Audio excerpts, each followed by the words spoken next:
Tempat kita ini agak unik sedikit. Kenapa? Karena ormas merasa lebih tua daripada negara.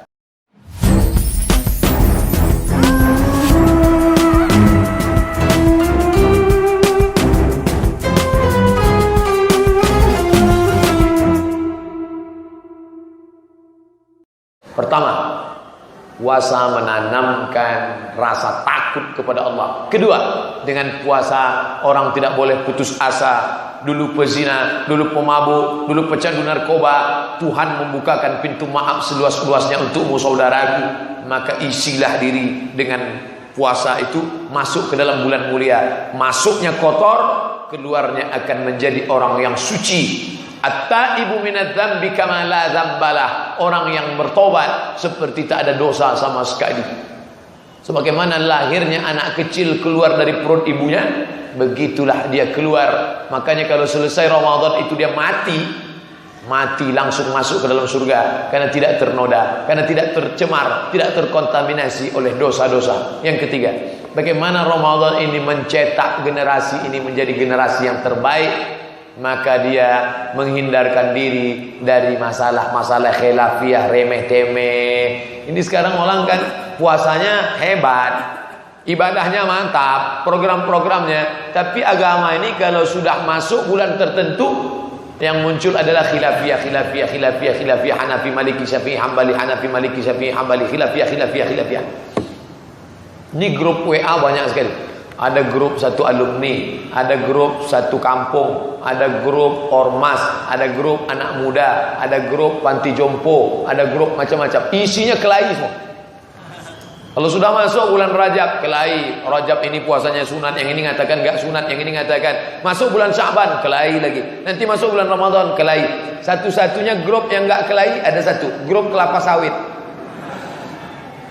Ada satu grup dalam Adam Ayam. Kenapa? Enggak pernah bicara agama. Yang mereka bicarakan bagaimana cara manen yang benar, bagaimana pohon biar enggak dimakan ulat, bagaimana pupuk yang benar, pupuk KCL apa pupuk ini, apa pupuk, bagaimana bibit sawit yang benar dari daerah mana. Ternyata orang kalau tidak beragama adem ya. Ini membenarkan PKI komunis. Agama opium, agama penyebab konflik. Bila beragama akan menjadi konflik, mengapa Anda beragama? Lebih baik enggak beragama. Padahal yang salah itu bukan beragamanya, tapi orang yang membawa agama. Makanya ada seorang ulama Mesir berdakwah ke Jepang. Dia lihat orang Jepang awal-awalnya tertarik untuk mau masuk agama Islam.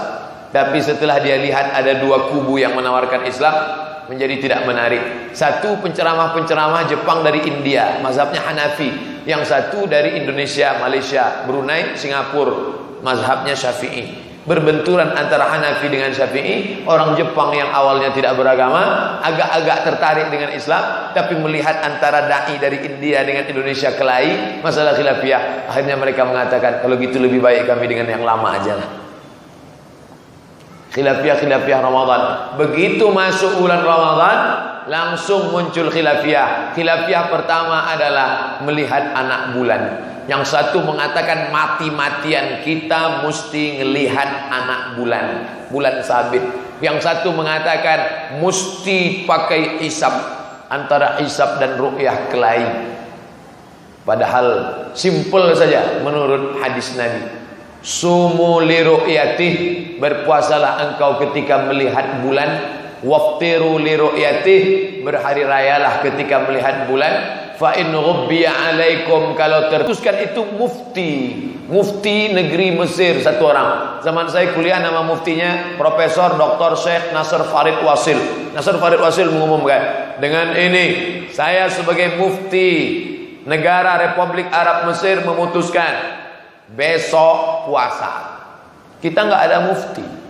Mufti itu artinya orang yang memegang tampuk kekuasaan tertinggi dalam bidang agama dalam sebuah kerajaan. Maka ketika zaman dulu Nabi Muhammad sekaligus sebagai mufti, Nabi sebagai pemimpin kekuasaan politik, Nabi sebagai pemimpin agama. Meninggal Nabi, naik Abu Bakar Siddiq, sama. Abu Bakar ahli dalam bidang politik agama. Umar juga begitu, sama. Utsman juga begitu, Ali juga begitu. Tapi setelah selesai Khulafa Ar-Rasyidin, muncul orang-orang yang pakar politik tapi nggak ngerti agama. Maka kekuasaan dipegang dua. Untuk politik dipegang oleh khalifah, untuk agama dipegang oleh mufti.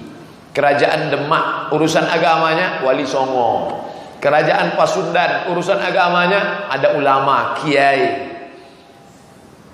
Ketika ini dipegang kekuasaan agama oleh mufti, maka kekuasaan Islam itu hebat. Siapa yang melawan mufti, maka dia melawan negara. Maka nggak boleh di Mesir itu ada satu kelompok pengajian ngelawan mufti. Kalau melawan mufti tangkap. Karena dia di negara.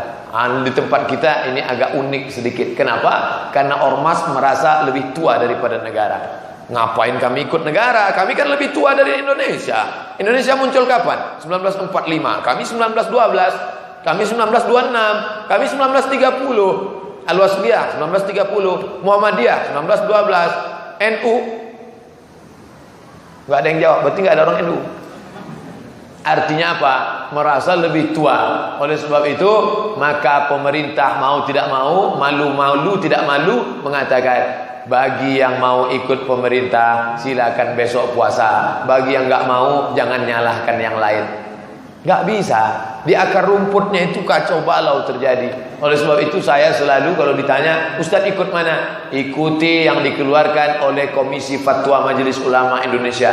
Tapi secara sederhananya ya begitu. Zaman dulu langsung dilihat anak bulan. Sekarang sudah ada teropong. Harga teropong itu 50 juta. Dipasang di tepi-tepi laut. Kalau di Jakarta di Cilincing. Dipasang dari mulai ujung Pulau Sabang di Aceh sampai di Merauke di daerah timur Indonesia. Dipasang.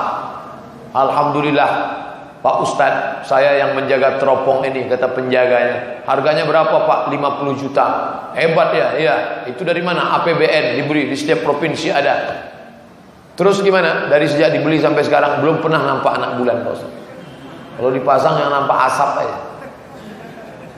Tapi ada beberapa teropong. Makanya dengarkan nanti, perhatikan sidang isbat. Sidang isbat penetapan Ramadan berdasarkan penampakan anak bulan yang dilihat oleh beberapa teropong. Enggak semua ngelihat. Paling-paling ada 2-3 dengan saksi tersumpah. Wallahi, tallahi, billahi, bahwa yang saya lihat ini adalah betul-betul hilal anak bulan.